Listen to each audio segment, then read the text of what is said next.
Taking a momentary break from unpacking, I paused to listen to the sounds of Tucker's imaginary play on a back deck that had only become our back deck a day ago. His rope dangled over the second-floor railing, the end attached to a swinging bucket filled with whatever randomness he'd managed to unpack in the 30 seconds he was inside his new room. I reached for the next item packed away, inside a heavy utility tote, enjoying the fresh spill of natural light that warmed the living room. The 2-bedroom, 1-bathroom layout was indeed a bit quirky, like Molly had said, with built-ins and extra closets that didn't seem to serve much of a purpose in their current state.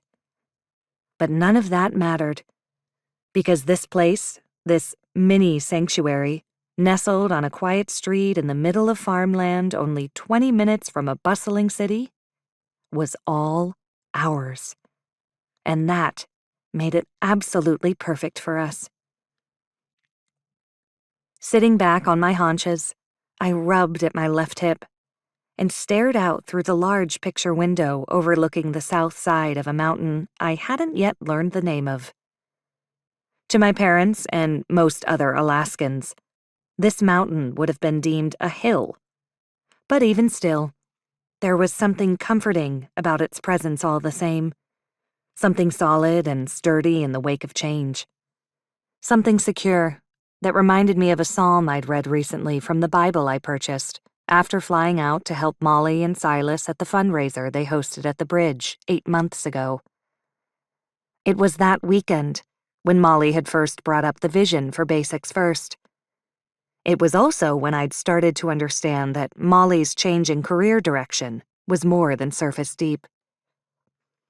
I shifted my attention from the window to the next to last box and pulled out a framed picture of my parents I'd planned to put in Tucker's room. Of the many photos I'd taken, this was his favorite of Graham and Pop's. In many ways, this image of my parents was imperfect. Off-center, a bit overexposed, my mom mid-sentence into a story, while my dad focused on a distance far beyond what my camera lens could capture. With his arm draped loosely around my mother's shoulders, the two stood in front of a home that also doubled as a profitable business 4 months out of the year. A pang of guilt thumped my chest at the strangeness of not being there for the upcoming tourist season. It would be the first one I'd ever missed,